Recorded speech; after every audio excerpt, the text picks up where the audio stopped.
गेल्या वर्षी झालेल्या लोकसभा निवडणुकीमध्ये राज्यामध्ये भाजपसह महायुतीची मोठी पिछेहाट झाली, पण त्यानंतर 5 महिन्यात झालेल्या विधानसभा निवडणुकीमध्ये महायुतीनं तब्बल 232 जागा जिंकल्या। हा विजय लाडकी बहीण योजनेमुळे झाल्याचं बोललं जात आहे, पण हा दावा दक्षिण पीठाचे महंत नरेंद्र महाराज यांनी खोडून काढला आणि त्यानंतर प्रतिक्रिया उमटल्यात। बघूया।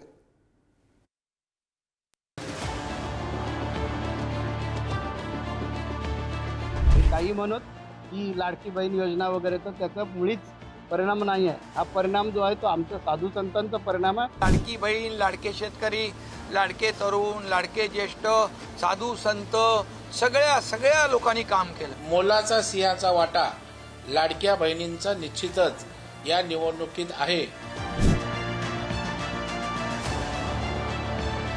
विधानसभा निवडणुकीमध्ये महायुतीनं 232 जागा जिंकत घवघवीत यश मिळवलंय। या विजयामागे लाडक्या बहिणींचा मोठा वाटा असल्याचं महायुतीकडून बोललं जात आहे। मात्र हे यश लाडकी बहीण योजनेमुळे नव्हे तर साधू संतांमुळे मिळालं असल्याचं विधान नरेंद्र महाराजांनी केलंय।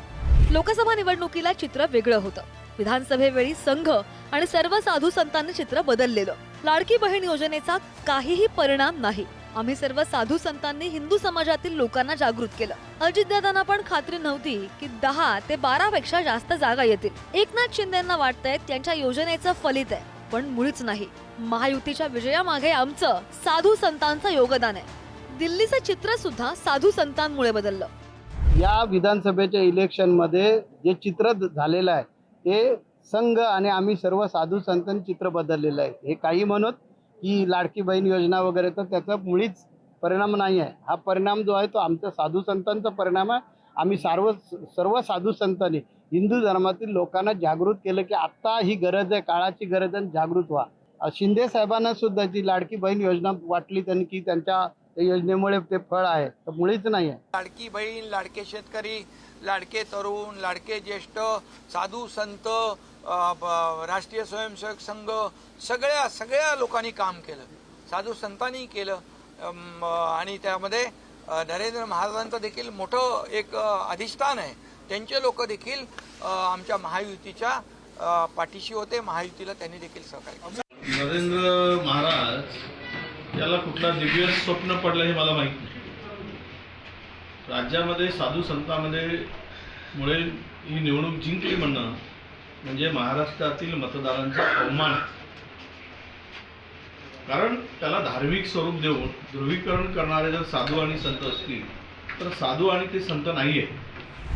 लोकसभा निवडणुकीमध्ये महायुतीला मोठा फटका बसला। त्यामुळे मध्य प्रदेशच्या धर्तीवर महायुती सरकारनं मुख्यमंत्री लाडकी बहीण योजना सुरू केली। त्यानंतर महिलांच्या पदरात दरमहा 1500 रुपये पडू लागले। परिणामी योजनेमुळे महायुतीच्या बाजूने वारं फिरल्याचं बोललं जात आहे। मात्र नरेंद्र महाराजांनी हा दावा एक प्रकारे पूर्णपणे खोडून काढलाय। महिलांचं भरभरून मतदान। लोकसभेला 2,63,49,000 महिलांचं मतदान। विधानसभेला 3,06,49,000 महिलांचं मतदान। लोकसभेपेक्षा विधानसभेला महिलांचं मतदान 43 लाखांनी वाढलं। प्रत्येक मतदारसंघात सरासरी 15,000 महिलांच्या मतदानामध्ये वाढ। नरेंद्र महाराजांचं म्हणणं की साधू संतांचा आशीर्वाद या ठिकाणी लाभल्यानं त्या ठिकाणी निवडणुकीत यशाला हातभार लागला हे खरं आहे, परंतु म्हणून लाडक्या बहिणींमुळे नाही असं बोलणं त्या ठिकाणी उचित होणार नाही। याचं कारण लाडक्या बहिणीनं भरभरून भारतीय जनता पार्टी, शिवसेना आणि राष्ट्रवादी असं महायुतीला त्या ठिकाणी पाठबळ दिलंय, आशीर्वाद दिलाय आणि अत्यंत मोलाचा सिंहाचा वाटा लाडक्या बहिणींचा निश्चितच या निवडणुकीत आहे। लाडक्या बहिणीमुळे सरकार नाही आलं तर संतांच्या आशीर्वादामुळे सरकार एकदा ठरवून घ्या कशामुळे आलं। शिवेमुळे आलं, आशीर्वादामुळे आलं का अजून कशामुळे आलं? लोकसभा निवडणुकीमध्ये अजित पवारांच्या राष्ट्रवादीनं कशी बशी 1 जागा जिंकली, पण विधानसभा निवडणुकीमध्ये मात्र 41 जागा मिळवल्या। हाच धागा पकडत आधी मनसे अध्यक्ष राज ठाकरे आणि आता नरेंद्र महाराजांनी डिवचलेलं आहे। अजित पवार 42,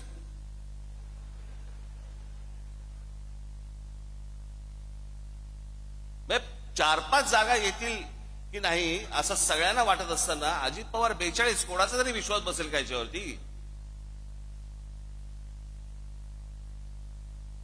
आणि जे इतकी वर्ष या महाराष्ट्रामध्ये राजकारण करत आले, ज्यांच्या जीवावरती हे अजित पवार, भुजबळ बिजबळ सगळेजण मोठे झाले, त्या शरद पवारांना 10 जागा मिळतात. मग हे न समजण्याच्या पलीकडची गोष्ट आहे, न समजण्याच्या पलीकडची. आज राष्ट्रवादी अजितदादांच्या राष्ट्रवादीला म्हणजे अजितदादांना सुद्धा खुद्द खात्री नव्हती की माझ्या 10 ते 12 पेक्षा जास्त सीट येतील. ते चित्र बदललं. तर मुस्लिम समाज आपल्या ऐक्यासाठी कुठल्याही ज्यांना विरोध होता त्यांच्या पाठीमागे हिरवे झेंडे घेऊन जर उभा राहत असेल का, तर हिंदू संपवण्यासाठी, तर आम्ही हिंदूंनी जागृत झालं पाहिजे, आम्ही संतांनी जागृत झालं पाहिजे. आणि आम्ही ते अत्यंत प्रामाणिकपणे काम केलं आणि त्यामुळे हे विधानसभेचं चित्र बदललेलं दिसलं. 1500 रुपयांची ओवाळणी देणाऱ्या तिघा भावंडांना लाडक्या बहिणींनी भरभरून मतांचं रिटर्न गिफ्ट दिलं. त्यामुळे लाडकी बहीण योजना महायुतीसाठी गेम चेंजर ठरली असल्याचं दिसून आलंय. पण नरेंद्र महाराजांनी हा विजय लाडकी बहीण योजनेमुळे झाला नसल्याचं म्हटलेलं आहे. परिणामी महायुतीच्या नेत्यांची चांगलीच गोची झाल्याचं पाहायला मिळत आहे. राजन चव्हाण, पुढारी न्यूज, रत्नागिरी.